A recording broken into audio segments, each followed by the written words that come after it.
Encore une journée bien remplie. Je profite de cette dernière soirée sur la rivière avant d'arriver à Roros. Il y a une petite brise, mais voilà, je profite de cette dernière soirée, de cet endroit encore paradisiaque, de ce spot de bivouac de rêve où je suis seul et puis avec un superbe feu que vous ne voyez pas qui est juste là devant. Pour faire une petite veillée, voilà, au feu de camp, et puis partager quelques pensées aussi, un sujet que j'ai pas abordé, à la fois sur le voyage solo, les aventures solo.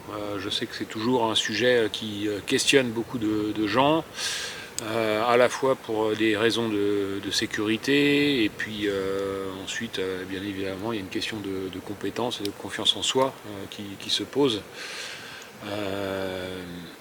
Et puis les deux sont en relation, évidemment. Plus on a des compétences et plus on les a mises à l'épreuve et plus on est sûr de soi et de son savoir-faire. Et ça, bien sûr, ça n'évacue pas tous les dangers, mais ça permet voilà, d'y faire face et de les gérer et de les anticiper de façon certaine ou sereine en tout cas. Après, on n'est jamais à l'abri à 100%.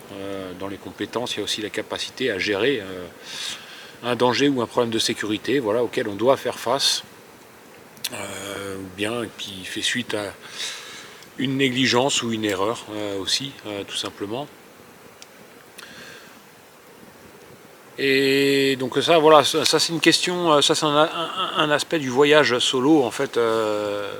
Qui se règle, voilà, en y réfléchissant, ça se règle assez simplement, et donc il demeure en fait la question essentielle et principale de la solitude. Je pense que ce qui sépare en fait les grands voyageurs solitaires de ceux qui ne voyagent pas seuls ou ne peuvent pas l'envisager, au-delà des questions de sécurité et puis de savoir-faire, de compétences et de besoin psychologique de s'appuyer sur quelqu'un d'autre pour voyager.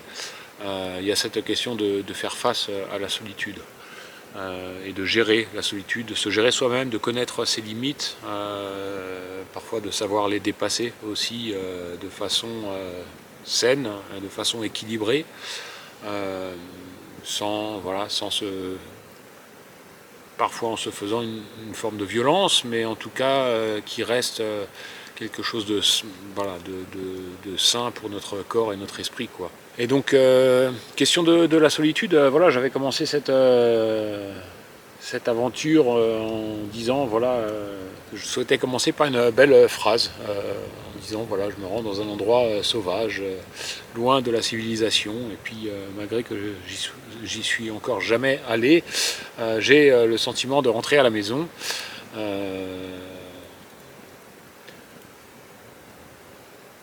Je pense déjà, beaucoup moins ici, mais jusqu'à Femunden, jusqu'au lac de Femunden, et en particulier la région de Roggen. Je pense que j'ai eu ce sentiment à un moment donné, le sentiment de me sentir chez moi. Ça n'a pas été présent tout le temps, c'était juste quelques petits instants où j'ai dit waouh, ouais, le sentiment d'être à la bonne place et ouais, d'être chez soi, de se sentir là où on doit être. Et puis la clé dans tout ça en fait c'est de disparaître et d'arriver à s'oublier, d'arriver au point où on disparaît et où on s'oublie, tout en étant entièrement présent à l'instant. Et dans cette présence à l'instant où l'on s'est oublié, du coup il y a un espace qui s'ouvre et qui est détendu, qui est paisible et qui est harmonieux. Et c'est un espace dans lequel on se sent du coup en communion avec la nature, en harmonie avec la nature, et on se trouve bien là où on est, à sa place, et donc à cet endroit-là, on trouve le sentiment d'être chez soi, à la fois dans l'environnement extérieur et puis à l'intérieur de soi-même. C'est là qu'est notre véritable demeure, notre véritable chez soi, comme je disais au début de la vidéo. Et donc c'est important de comprendre ça parce que c'est ça qui règle la question de la solitude et de la peur d'être seul. Pour ceux qui ont cette peur-là sur le voyage en solitaire, quand on se trouve à cette place-là, quand on s'oublie soi-même, ou s'oublier soi-même, ça veut dire oublier ce qui nous définit, oublier nos masques, oublier nos identités, oublier nos soucis, etc. Et simplement, voilà, ne plus avoir d'activité mentale qui ne soit pas en fait liée aux nécessités de l'instant présent. Donc pas d'activité mentale superflue par rapport à la nécessité présente. Et quand on est à cet endroit-là, en fait on ne se sent pas seul.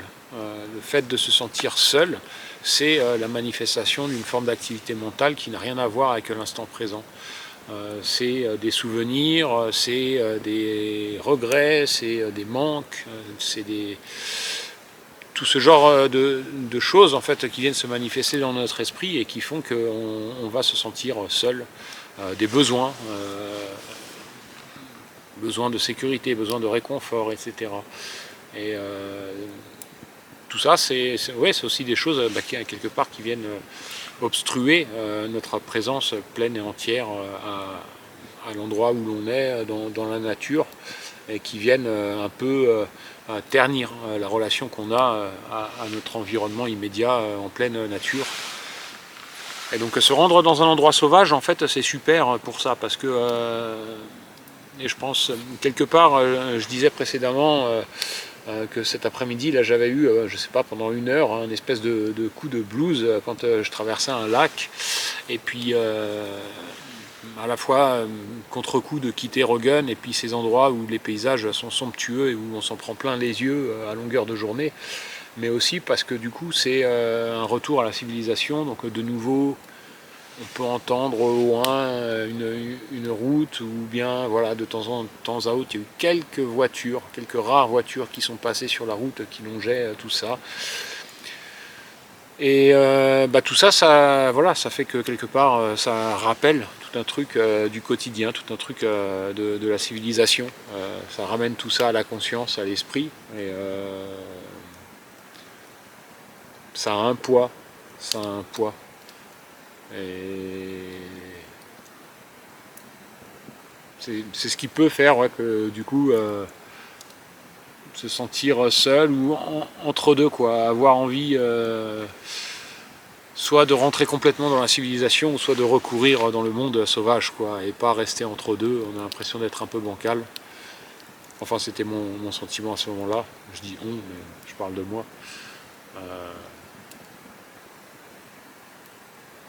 Donc voilà, je pense sur cet aspect de la solitude, du voyage en solitaire, en pleine nature, etc. C'est vraiment cette dimension-là, quoi, qu'il faut avoir à l'esprit. Il y a des choses en nous à conscientiser, à lâcher. Il y a parfois de la distance à mettre. Et cette distance, c'est un approfondissement de nous-mêmes, quoi. Il ne s'agit pas de créer une tension vis-à-vis de choses qui se manifestent en nous. Il s'agit plus de lâcher prise, et ce lâcher prise, il crée un approfondissement de notre présence qui nous rend aptes à être présent à ces choses-là, du coup, dans ce genre de situation. Donc à chaque fois où il y a ce genre de difficulté, c'est une opportunité de développer notre capacité à rester présent. Et rester présent, ça veut dire aussi rester disponible, et puis rester able, capable, disposé à prodiguer ou procurer ou rayonner ou aider, ou rayonner de la bonté, de la bienveillance, aider un peu ce qui se trouve autour de nous, avoir une présence qui soit bienveillante. Voilà. J'avais déjà parlé de présence bienveillante lors d'une vidéo, pour conclure une vidéo, je crois, sur comment se sentir à l'aise la nuit en forêt. C'est toujours ça qui revient dans la présence. Être présent pour être frigide comme une porte de prison, ça n'a pas de sens. La présence, elle doit être dans la présence, on doit trouver la détente et on doit trouver la paix. Et de cette détente et de cette paix, On doit trouver de la joie, on doit trouver de la joie et de la bienveillance, et la joie et la bienveillance, elle n'est pas faite pour être gardée à l'intérieur de soi, elle est faite pour être exprimée dans tout ce qu'on fait, et puis encore plus vis-à-vis des gens qu'on croise. Et il y a plein d'opportunités de pratiquer ça quand on vient en pleine nature, là avec ce système de cabanes qui sont conservés pour les randonneurs, pour les canoïstes, pour les voyageurs, donc en Norvège, en Suède, et puis je pense en Finlande, ça va être la même chose, donc en Scandinavie de façon générale. Voilà, le fait de préparer du bois pour les suivants, et puis laisser un stock de bois avec déjà du petit bois, des écorces de bouleau, et puis quelques bûchettes, etc. Et puis de savoir que voilà, quand on part, les suivants, s'ils arrivent un jour de pluie ou un jour super froid, et ben paf, ils ont juste à prendre tout ce qu'on a préparé, mettre une allumette, et puis ils vont avoir un bon feu très rapidement, sans effort. Voilà, il y a plein d'attentions comme ça qu'on peut avoir, et puis qui sont gratifiantes. Donc moi, c'est une très belle expérience. Et puis j'espère que cette aventure que je vous partage voilà, vous inspirera, et puis peut-être pour certains suscitera une vocation à partir aussi à l'aventure, réveillera en vous des envies, ou voilà, vous poussera à répondre à un appel que vous aviez déjà peut-être. Et voilà, c'est tout ce que je souhaite au travers de cette vidéo, et puis c'est pour ça que je fais cette vidéo et cette chaîne en général, toutes ces vidéos où je partage habituellement voilà, les trucs, les astuces, mon expérience, le savoir-faire. Tout ça, la finalité, c'est de pouvoir vivre ce genre d'aventure que je vous partage là dans cette vidéo. Et voilà, de façon pour moi à répondre à un besoin de transmettre ça, parce que c'est au-delà du matériel, il y a une expérience humaine, moi qui m'a enrichi énormément et qui continue de m'enrichir énormément, et dont je veux témoigner et que je veux partager, et puis rendre ça accessible à la portée de tous. La vie dans la nature, le bivouac, il y a des choses simples, mais c'est des choses qui peuvent profondément nous transformer, ou en tout cas nous soutenir, nous aider dans la vie, quels que soient les soucis qu'on puisse avoir, ou bien même si on n'a pas de soucis. Voilà, ça peut simplement, c'est aussi un moyen simplement de rester connecté à la terre, de rester enraciné, de garder un lien avec la terre, et donc on se sent mieux dans notre corps aussi de cette façon-là, même si on a une vie parfaitement heureuse, et voilà, moyen de s'offrir tout ce qu'on souhaite. Le bivouac, etc., ça reste un moyen voilà, d'accéder à des choses qui sont fondamentales pour la vie humaine et la relation à notre corps et au monde. Voilà, je vais terminer mon thé parce que j'ai oublié de le boire, il commence à se refroidir, et puis je crois que c'est à peu près tout pour ce soir. Demain, j'ai pas regardé, je voulais vous faire un petit point topo aussi, je sais plus où est-ce que j'ai mis la carte, de toute façon je suis hors carte, il faut que je le fasse avec le téléphone, et puis que je vous montre sur le téléphone. Je vous referai sans doute demain matin un petit point topo à partir de cette caméra, en espérant qu'il reste encore quelques pourcents de batterie pour filmer le téléphone et vous montrer où je suis, que vous puissiez comprendre un peu l'avancement sur la carte. Et puis il me reste pas grand chose.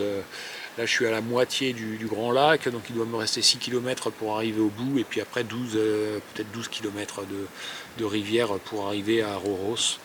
Donc voilà, j'y serai demain dans l'après-midi, peut-être en fin d'après-midi en fonction de l'heure à laquelle je me lève, et puis j'y vais doucement aussi, quoi. Là il y a vraiment, comme il n'y a pas de vent, etc., c'est vraiment, j'ai eu un long moment aujourd'hui en plein milieu de la plus grande partie là du lac que j'ai précédemment traversé, où j'y allais vraiment pépère, et c'est le grand lâcher-prise de fin de cet itinéraire canoë avant d'enchaîner sur la partie marche, le retour à pied, où ça va être aussi plein d'émotions, plein d'émerveillement, avec de revoir tous les lacs, peut-être pas tous, mais de revoir certains lacs par lesquels je suis passé en canoë, et puis les voir depuis la montagne, et puis redécouvrir cette belle région de Røgen et Femunden depuis la terre. Ça va être vraiment chouette. Donc voilà, là je suis sur l'atterrissage du canoë et préparation, transition pour repartir à pied. Sur ce, je vous souhaite une bonne nuit. Moi je vais finir mon thé et puis éteindre le feu et aller me coucher. Et je vous dis à demain. Ciao.